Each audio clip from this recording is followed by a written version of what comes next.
Hey, all you sports fans out there in the Tubosphere, welcome to the One Man Sports Rant, talk radio version.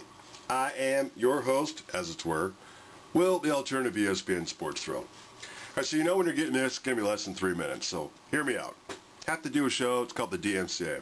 What we're talking about here, college football news, post-spring, pre-fall, what's happening during the sort of like the second off season. Coaches can't really interact with a lot of players, NCAA rules. I know it sounds odd, but if you've never played college football, you got to work out with your fellow teammates to stay motivated because there's very limited contact with the coaching staff until fall, which is really, the worst freaking month to be doing two-a-days, August. All right, so be that as it may, we're going to use this as a baseline show. Somehow, ESPN is having one of these every day. I'm not really sure what they think they're going to be covering every day. So the topics are going to vary. We're going to treat this like baseball. We're going to try to do it 2 times a week. This is our baseline show. We will chime in, which is to say I will chime in where applicable. Now remember, the OMSR is a show. It has to be done this way. Again, I mentioned the DMCA. Fair use standard, minimal use, and derivatives. So it's not my first choice to have to bring you a show, but it's called CYA, or in this case, COA, collectively. Save the comments for the actual sporting event that we're bringing you, which is really more sports news than the sporting event. All right, thanks for watching. No silly DUIs while you're out there. Roll graphics. The SEC and odds makers are already forecasting the big opening weekend games. We will too, right now.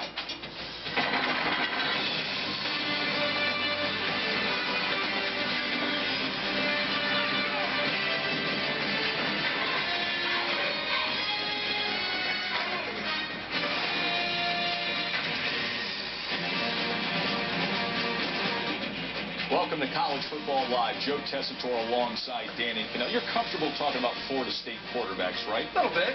Past couple years, back-to-back first-rounders for Florida State quarterbacks. And then the only other player to start during that stretch, Clint Trickett, transferring. Joe Shadd is here to tell us where he's headed to. Joe. Joe, Clint Trickett is going to take his talents to Morgantown, West Virginia. He is eligible to play for West Virginia this season as a graduate student. In fact, he has 2 years of eligibility left, and there are a few guys who have taken this path before. Guys like Russell Wilson, you know how well that worked out for him. Danny O'Brien, so far it hasn't worked out that great for him. The mixed bag here, but a real score for Dana Holgorsen. The big reason is he had a couple of quarterbacks from the state of Texas that have yet to distinguish themselves as the potential starting quarterback. West Virginia coaches believe that this guy, Clint Trickett, is smart, that he has good intangibles, he's a coach's son, he's got quick feet, accurate quarterback, more than 60% in limited playing time. So no easy task, Joe, to replace Geno Smith, especially with only 4 returning starters on offense, but Clint Trickett believes he's the man to do it. Thanks, Joe. So Trickett is off to West Virginia. 62.3% is completion percentage at Florida State. Let's remind people why this happened, Danny, because down at Florida State this spring, they got a young man who they think may be the next superstar down there. Absolutely. And Clint Trickett ran into a logjam at quarterback. I mean, he's sitting behind E.J. Manuel, selected 16th by the Buffalo Bills in the first round. But Jameis Winston, who he was in a competition with this spring, really turned a lot of heads with his performance in that game. He's I believe, the most physically gifted quarterback ever to come through Tallahassee. As hard as that is believed, Joe Tess, he is a little bit quicker than I was back in the day. But this kid could be a superstar. And Clint Trickett, I think it was a great example to every quarterback. If you're looking to go into a college, by getting your degree quickly, gave him some options, and I think he's going to make a great fit for West Virginia. And they say Jameis, and you hear people talk about Charlie back in the day, the '93 championship team. Sorry your name doesn't come up in that conversation, but you were very successful there. So he's off to play in Morgantown. Meanwhile, tonight, some news could be coming out of the SEC with a Regents meeting at Texas A&M. Could greatly change things in College Station. Expected expansion to Kyle Field for the Aggies. That could be approved. Texas A&M Stadium will grow to sit over 102,000. Construction of the new and improved Kyle Field slated to come at the end of this coming season. So you know the capacity as it stands right now. The current largest stadiums in the country, the Big House in Ann Arbor, nearly 110. The number Texas A&M is thinking about potentially would put them at or right near the top of the SEC. It would have them ahead of the newfound SEC West rival, Alabama, Danny. And you really think about Texas A&M now and the jump to the SEC. And the new coach, and the Heisman Trophy winner, and toppling #1 Alabama, and you just think of them constantly in recent years with this trajectory of a team on the rise. Absolutely, and this stadium is a case of keeping up with the Joneses. They want to make sure they can fit in with the SEC. A lot of people looked at Texas A&M, wondered how they'd stand up against a physical schedule and the toll that it takes on your team. Well, I'd say they passed that test with flying colors. Johnny Manziel, first freshman ever to win the Heisman Trophy. Kevin Sumlin, who I think doesn't get anywhere near enough credit because of the Johnny Manziel phenomenon, outstanding coach and recruiter.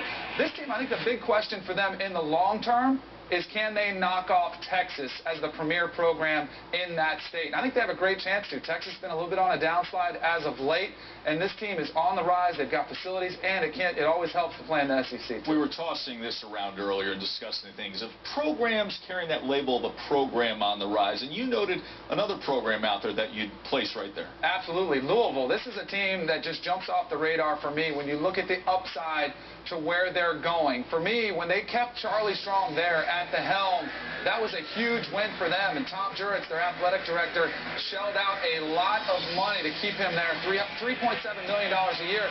And then Teddy Bridgewater, the quarterback as well, a Heisman Trophy candidate and possibly could be the #1 pick in the draft next year.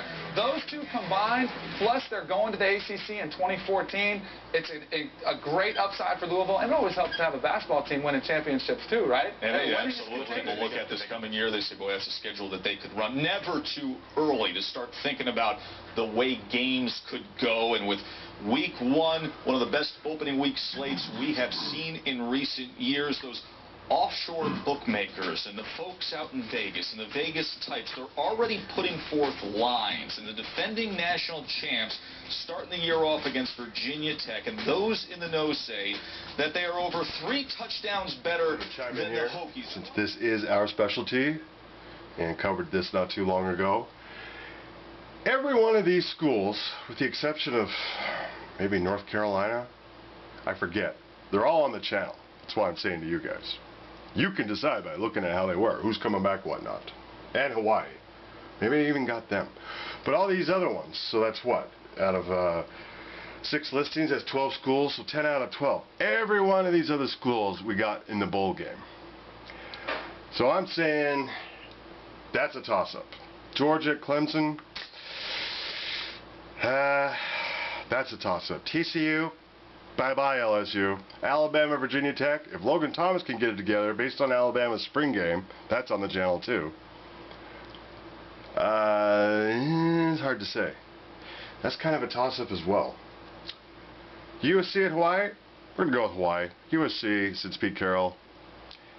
You know, some coaches just fit not only the school, but the part of the country it's in. And, you know, the way Lane Kiffin and company left Tennessee, it just what you knew it wasn't going to work out. Just like you could say maybe it's not going to work out with the Lakers. That's on the channel too, by the way. And UNC, USC, we're going to go with North Carolina. I don't think, you know, South Carolina lost a lot of key elements, although Clowney's coming back. So, again, a lot of these are toss-ups. So you decide based on how their performances were on the Bulls. All right. And here we go. Discuss with you some of these opening week matchups and the way they're being perceived, because you can't help but think about what these guys, the Vegas types, are saying. And let's start with Bama and Virginia Tech. Over 3 touchdowns this early out. I think this is a combination of 2 things. One, you've got Alabama, who is coming off a national title. Granted, they had a lot. They're going to lose a lot of talent to the NFL draft. But this is a team that reloads defensively. And I think the difference for Alabama, this could be the beginning of the season where you see their offense carrying them. They've got A.J. McCarron coming back for a Heisman campaign. They've got T.J. Yeldon, a 1,000-yard rusher, and Amari Cooper, a 1,000-yard receiver. You've got a lot of firepower there on the offensive side of the ball. Then Virginia Tech. This team struggled last year. They've got a change at the offensive coordinator position with Scott Leffler coming in to take over the play-calling duties. So this has the potential where I think this is probably spot on where they've got the number. LSU made news this week. We talked about on College Football Live. They're starting running back, leading rusher from a year ago, Jeremy Hill, getting himself in trouble with the law. We'll see what happens with him. Could there be discipline? Will he be in a uniform come this fall? And they got the matchup against TCU.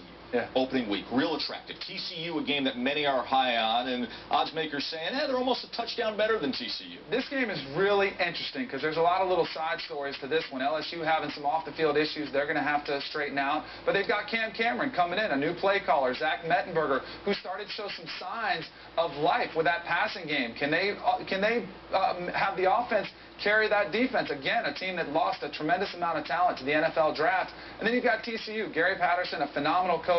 Casey Pahal back in the mix at the quarterback position. Loved what he did 2 years ago, had to sit out last year. If he comes back, it could be a game changer for TCU. And then there's the premier game on Saturday night of opening week in Georgia at Clemson. They're marking Clemson down as a 2-point favorite early on. I cannot wait to watch this game. I'm big on Clemson this year. Taj Boyd at the quarterback position. I think he's got a great chance to run for the Heisman Trophy. Sammy Watkins looking to impress this year. This team is on the rise. If they do knock off Georgia, I think they're in the driver's seat for a possible national championship run. They've got a big game against Florida State, which should be the showdown of the ACC, but a tremendous amount of talent in Clemson. Georgia, though, you know they're going to be in the mix. It's the ACC, SEC, a lot of storylines to watch that one for. Just mentioned Florida State not long ago, and Jameis Winston, the quarterback, who many feel will be a star in the coming years.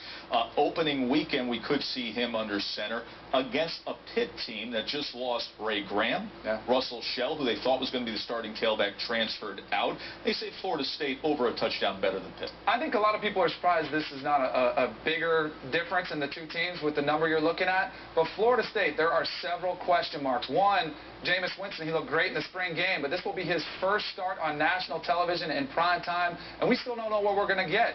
You look at the offensive coordinator and defensive coordinator have departed. They're breaking in new guys there. Almost half the coaching staff has left. So there's a lot of question marks revolving around Florida State that people want to see answered. Plus, Pitt has had some off-the-field issues they're dealing with. Paul Christ, year two, still trying to get the ball going. Yeah, let's update people on far more serious matters concerning Pitt football. 2 of the 3 players detained in a drug sting have been removed from the team. The 2 players were tight end Andrew Carswell, had 2 touchdowns a year ago, and linebacker Eric Williams, who was 5th on the team in tackles.